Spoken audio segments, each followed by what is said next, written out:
अयोध्या पर्व के उद्घाटन सत्र में हम सभी को आशीर्वाद देने पधारे परम पूज्य महंत श्री कमल नयन दास जी महाराज, परम आदरणीय श्री सुरेश भैया जी जोशी भाई साहब, उपराज्यपाल जम्मू कश्मीर श्री मनोज सिन्हा जी, श्री राम बहादुर राय जी, डॉक्टर सच्चिदानंद जोशी जी,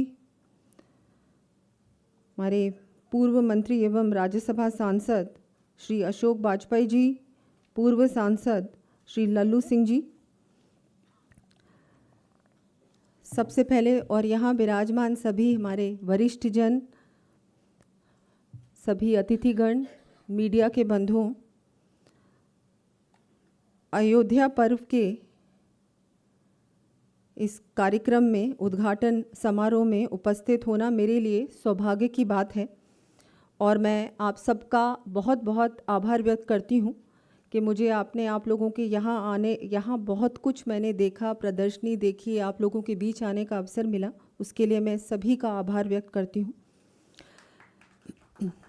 अभी बड़ी है अयोध्या प्रदर्शनी अवध हाट और सीता रसोई के बीच से गुजरते हुए ऐसा लगा मानो पूरी अवधपुरी अपने आध्यात्मिक तेज के साथ यहाँ साकार हो उठी हो। इस आयोजन के लिए मैं श्री अयोध्या न्यास और सभी सहयोगियों को हृदय से बधाई देती हूँ। राजस्थान की वीरभूमि और अयोध्या का नाता बहुत गहरा और ऐतिहासिक है। जयपुर का कछावा वंश स्वयं भगवान राम जी के पुत्र कुश का वंशज है और यही कारण है कि हमारे पूर्वजों ने हमेशा धर्म और जन कल्याण को सर्वोच्च माना है। और मैं अपनी एक बात भी रखना चाहूँगी कि एक पर्व अगर आपकी आज्ञा हो और कैसे हम लोग एक राजस्थान में भी अयोध्या पर्व कि अगर हम लोग ऐसा कोई आयोजन हो सके तो मुझे लगता है राजस्थान वासियों के लिए बहुत ही सौभाग्य की बात होगी और मेरे लिए भी बहुत सौभाग्य की बात होगी। जयपुर के 300 साल पूरे हो रहे हैं और उस वर्ष बहुत सारे हम लोग कार्यक्रम करने वाले हैं, लेकिन जो कार्यक्रमों का उद्घाटन हो, शुरुआत हो तो अयोध्या पर्व से हो, मुझे लगता है उससे बड़ी बात क्या हो सकती है। आज का अयोध्या पर्व हमारे लिए विशेष महत्व रखता है क्योंकि हम सभी 22 जनवरी 2024 को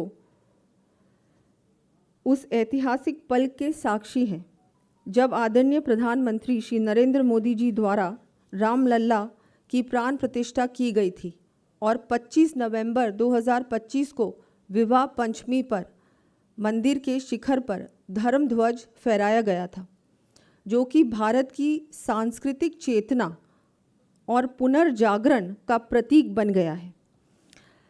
मैं आप सभी को कहना चाहूँगी कि बड़ी है अयोध्या केवल एक वाक्य नहीं बल्कि एक दर्शन है। अयोध्या केवल एक स्थान नहीं बल्कि एक विचार और आदर्श है। 84 कोस की परिक्रमा, गुप्तार घाट, कनक भवन, नागेश्वर नाथ जैसे अनेक धरोहर स्थल इस महान विरासत के प्रतीक हैं। इन सबको प्रदर्शनी के माध्यम से प्रस्तुत करना अत्यंत सराहनीय है। बहुत सारे हमने देखे, अलग अलग लोगों ने अपनी अपनी जो उनकी कल्पना थी प्रभु श्री राम की ओर, जो भावना है, जो अयोध्या की ओर, जो बहुत कुछ हमने देखा। आज मैंने पहली बार मुझे यहाँ आने का अवसर मिला और मैंने देखा इतने सारे, विशेषकर बहुत सारे युवा भी हैं जिन्होंने प्रदर्शनी में भाग लिया है। तो मुझे लगता है ये बहुत ही शुभ संकेत है। हमारे आज के युग में भी, हमारे युवाओं में भी ये भावना है। तो मैं मानती हूँ कि ये बहुत ही एक, हम सब बात करते हैं अमृत काल की, और ये अमृत काल में मुझे लगता है उसका प्रत्यक्ष जो एक रूप है वो यहाँ मुझे देखने को मिला। तो मैं सबका धन्यवाद दूंगी। आप इतना बड़ा कार्य कर रहे हैं, 8वां अंक है ये, और यही कामना करती हूँ कि हर बार और बड़े स्तर पर ये आयोजन हो बिल्कुल होना चाहिए, क्यों नहीं। पूरे देश को देखने का अवसर मिलेगा तो मुझे लगता है इससे बड़ा पुण्य का काम आज के युग में और क्या हो सकता है।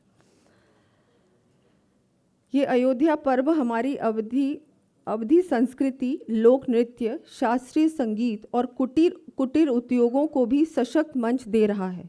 अवध हाट में ग्रामीण कारीगरों का योगदान हमारी ग्रामीण अर्थव्यवस्था को मजबूती दे रहा है।